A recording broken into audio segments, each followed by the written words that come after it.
Whether you take your QB early or you wait for a later round QB, there are plenty of discussion points to be had at this stage of the season.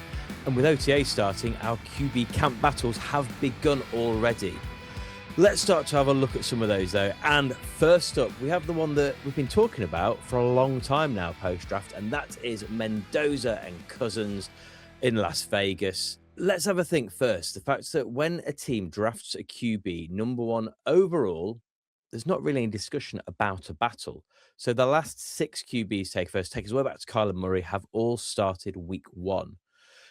Over the last 8 QBs, 75% have started in the first game, and the average start is week 2 to 3.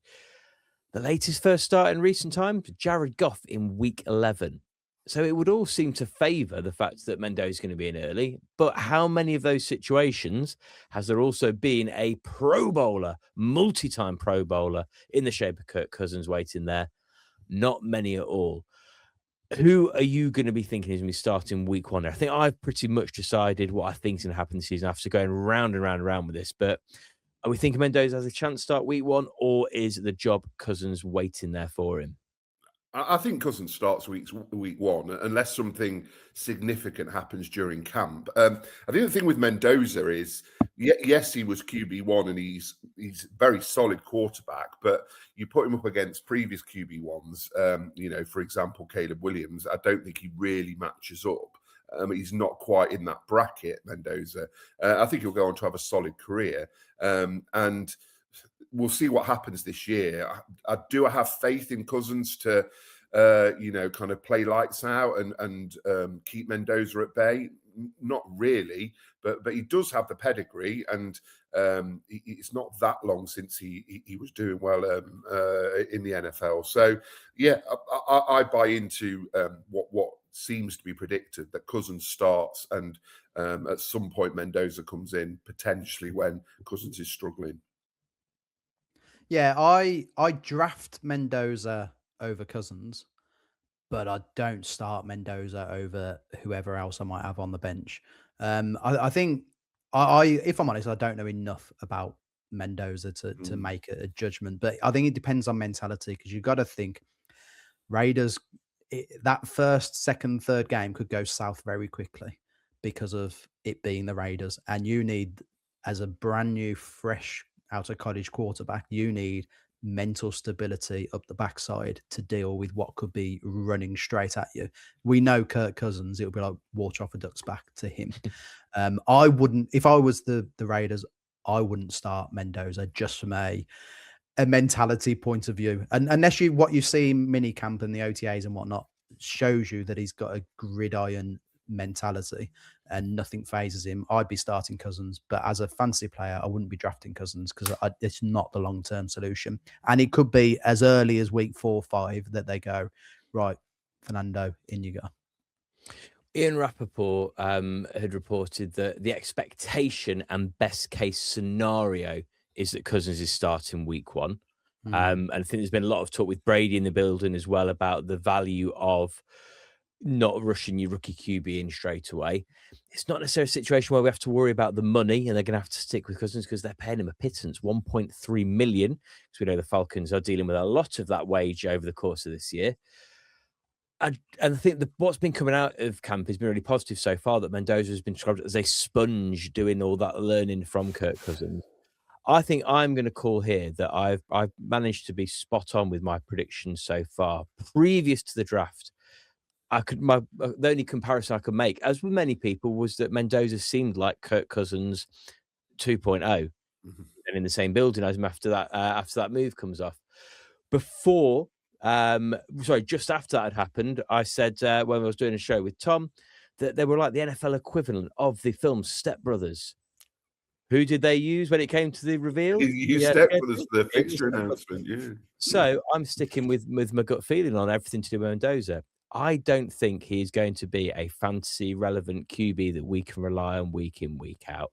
I think he's going to be around that QB 16. I think it's going to be too many iffy weeks there for us to be able to play with fantasy. I just don't see it.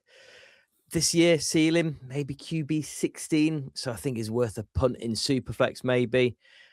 There's just other options around that I would rather go for, and some of them we're going to talk about later in this as well. So I think I'll be steering clear. Predicted outcome, though, I think if it gets to week 5 and we've not seen Mendoza, it's because we have had a phenomenal renaissance to Kirk Cousins' career. Indeed. If you have not joined us already, then please do take a moment to subscribe, to like, and to give us a share. We have got loads of content throughout the off season, and we'll be with you all the way through the summer as well. When we're thinking about these camp battles, it's a strange situation that in a recent press conference, Kyler Murray sounded like an absolute bona fide grown-up and everything. When asked about how they're coping with that training camp battle, Kyler Murray spoke very maturely, very professionally about that. So maybe we're finally going to see some of the best of Kyler Murray. McCarthy absolutely came out of that looking a little bit petulant and immature, which shows that I'm sure he's not that sort of character, but it shows the pressure is on and he didn't know how to respond to that because clearly he is rattled what's going on in training camp. According to NFL insider Tom Pelissero, Minnesota envisions this as a true competition. I don't believe that. What we've seen from McCarthy last year, some of the numbers weren't very nice at all. 57.6% completion rate, 72.6 passer rating. We're amongst the lowest of the 34 qualifying QBs who had 220 pass attempts last season. Conversely, Murray is a 2-time Pro Bowler. He's a dynamic dual threat. No, we have not seen much of that consistency recently, but remember, he was QB 10 for fantasy in 2024.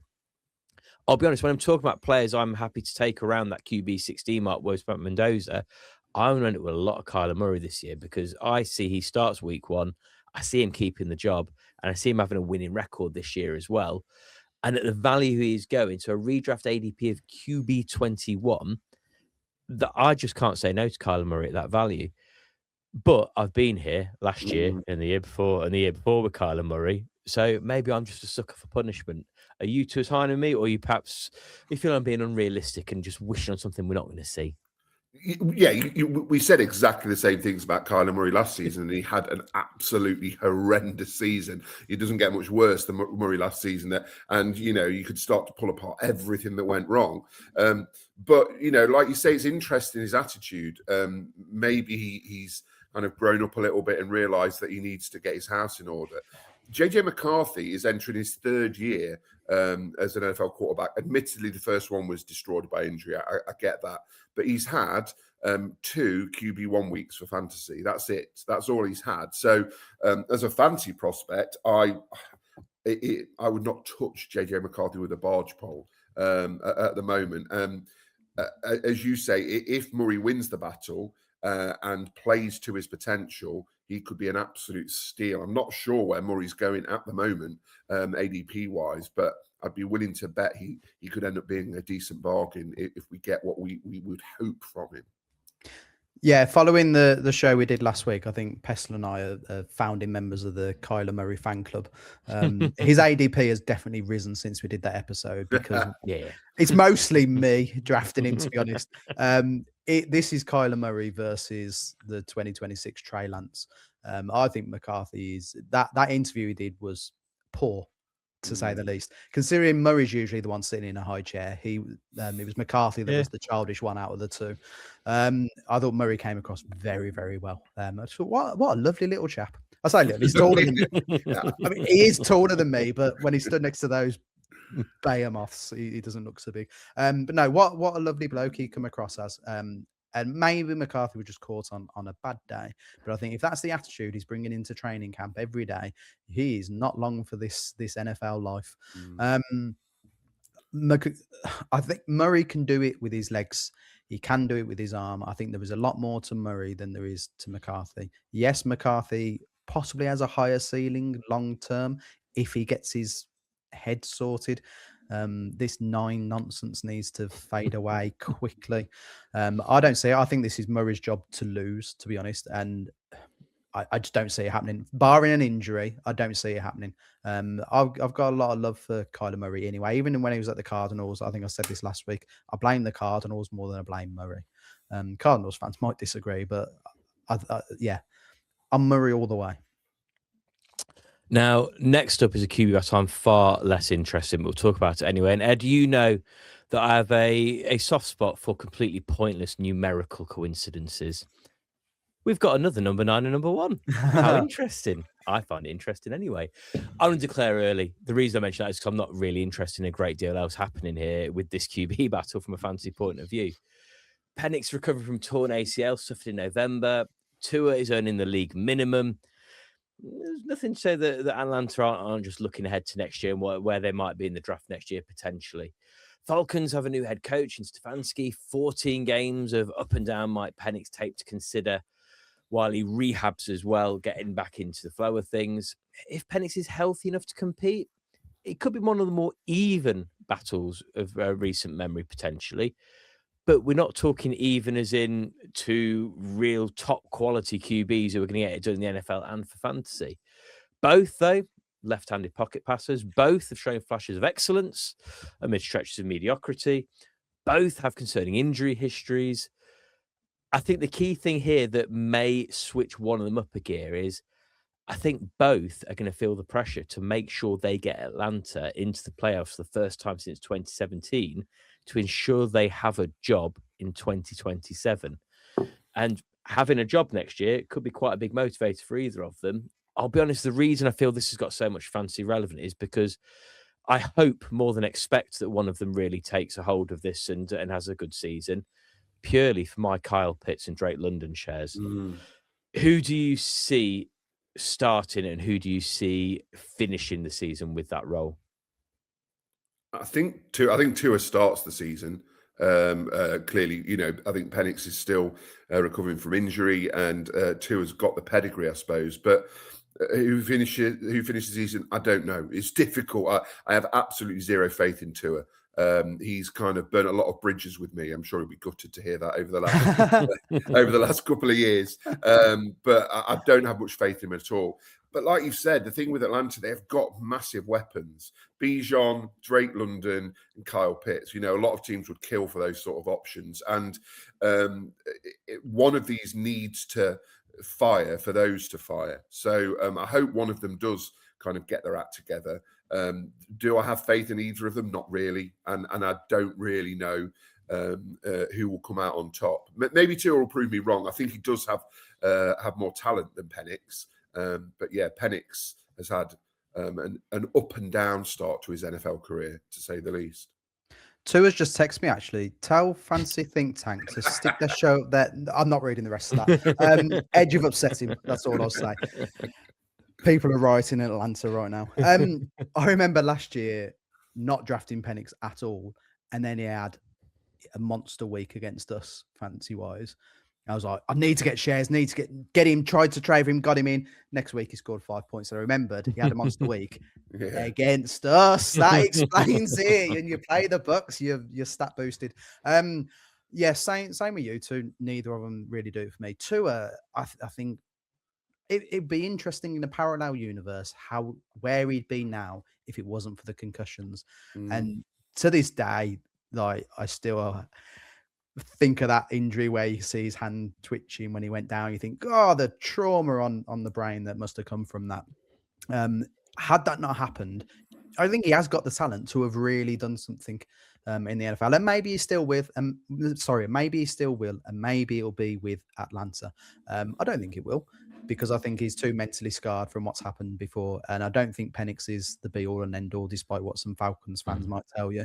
I am fully out on both of these. I think Tua will start. I think if he stays healthy, chances are it will be his job for the most of the season, I think, unless they are out of playoff contention and they say, right, let's throw Penix in and see what happens. But I don't think either of these are going to set the world on fire, to be honest. No, I agree. I think it's going to be Tua's start and then Tua's to lose, but I do expect him to lose it at some point. I don't think necessarily who finishes the season will be starting the season the following year either necessarily.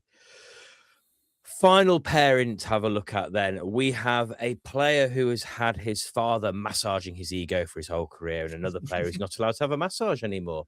It's the Cleveland Browns. We have Deshaun Watson and Shedeur Sanders. three-time Pro Bowler who has played just 19 games over the 4 seasons. That's really good. That was well done. Thank you. Proud of you, mate. Due to suspension, multiple injuries. Do you know what? Maybe if he was allowed a rub down after a game, he wouldn't be so injured for quite so long. He's a lovely guy. I've heard he's very well liked in the Cleveland area. Do you know what? He can text in the show, and I'll go back at him. And then we've got Shedeur Sanders, who dropped in the draft. Did not cover himself with any glory through the way he handled training camp last year and into the season. But I'll be honest, feels like he's just read the room a little bit this offseason. He was the only QB in Cleveland's facility early in the year when he was getting into those workouts. He has been the model professional, it would seem, in OTA so far. Dylan Gabriel seems to have given up and accepted he's not going to get the job. He seems to have packed him. But the Browns don't like to be, if anything, even slightly easy to read. So they decided to complicate matters further by selecting Arkansas's Taylor Green, a freakishly athletic dual threat quarterback in the 6th round of the draft. Now, 6th round draft capital does not worry me whatsoever, but another QB for the Browns to potentially play at some point does worry me from a point of view of playing either of these. We've spoken in the last show about the Josh Jacobs situation. I don't care what value Deshaun Watson offers at any point. I don't care that potentially he could still have some absolute franchise QB performances in him. I don't care that he carries a cap hit of $45 million. Therefore, the Browns might go all in one last time to get some money back from that. Because I don't want to cheer on Deshaun Watson at any point when I'm watching my games and watching my fantasy points come in. Whereas Shedeur Sanders, how he's himself in office, I think I might be warming to a little bit, and I quite like what we could see as a bit of a redeeming arc for him in his career, and then potentially some fantasy relevance. Did we say anything to back it up last year? Not hugely. He only saw the field because of Watson being out, Flacco throwing the ball to anybody that wasn't on his team, and because Gabriel was in concussion protocol. But he did finish the season with a stretch of games. So actually, is he the heir apparent to that starting role this year? I don't see how the Browns can start with Watson. I just think you look at him, he's looking back on the stats here. When was the last time he was relevant fantasy? 2020, 6 years ago. He's done absolutely nothing through his indiscretions and through injury. And I don't see, unless in camp he looks next level back to his best, then maybe they throw him in. But surely they go with the future. They've got a couple of cracking rookie receivers. I think it was Denzel Boston, and then I'm really gutted that Casey Concepcion's ended up in Denver because I really like the look of him. But I think he'll do a great job. So I think you go with Sanders. He showed signs towards the end of last season. What is the point of, unless you're trying to flog a dead horse, trying to make back some of the money? Why bother with Watson? I think he's washed up, but it's the Cleveland Browns, Ed. Yeah. Yeah. It is something they do. Yeah. Yeah, I'm with you, Pestle. You and I are the moral backbone of this show. I can't. I'd rather draft the bloke with the misplaced ego over the bloke with the misplaced hands. Yeah. I don't think either of them are gonna be fantastic, like you say. This is the battle to see who gets replaced by Dante Moore next year. I think, assuming Browns crash out and end up drafting him. And he doesn't dodge him again like he did this year by just going, actually, I really like college. I think I'll do another year so I don't have to go anywhere to the Browns or the Raiders. Shedeur, Watson. It's nice that he still exists. It's proof that if you really want something in life, you can do it. And if someone like him still wants a career, he can. There's always a danger that I might replace him one day because I don't think he's that fantastic.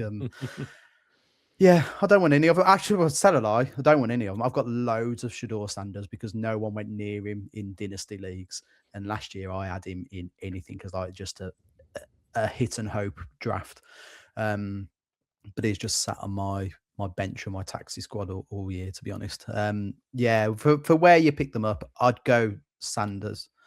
But yeah, Just meh. Just meh. Yeah, that's the word to Yeah, describe it. meh. Yeah, I think at some point in redraft, we will be talking about Sanders as a popular waiver wire pickup when he has a big game. And that is the exact point. If you've got him in Dynasty, you'll also see every single person putting him on the trade block at that point. I think that's going to be a conversation around Sanders this year. I quite hope we don't have to talk about Watson.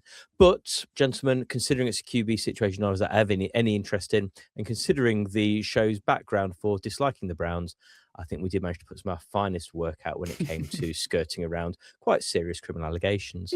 Yeah. So that wraps us up from a QB point of view. Well, say wraps up. Shall we mention the Cardinals? Shall we mention Jacoby Brissett, Gardner Minshew, and Carson Beck? I've mentioned them. Do you want to do any more? Well, to be fair, is that a battle? Surely that's Brissett. See, he had a great run of games from a fantasy perspective last year. I remember talking about him in most shows. But I think everyone will forget about it till week 2 or 3 again. I think we're talking about him as a waiver wire pickup for most of the season and potentially. Yeah, Who knows? That's not a battle for me. It's something that also exists. I'm taking Beck in every league I can get. Late, very late. And I'm talking deep leagues, dynasty deep leagues. But I think...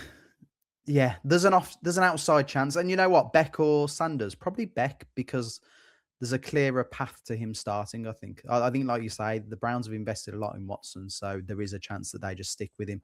I think one decent Myles Garrett hit on Brissett and the starting job could be Beck's all of a sudden. Oh, I can't wait to watch that.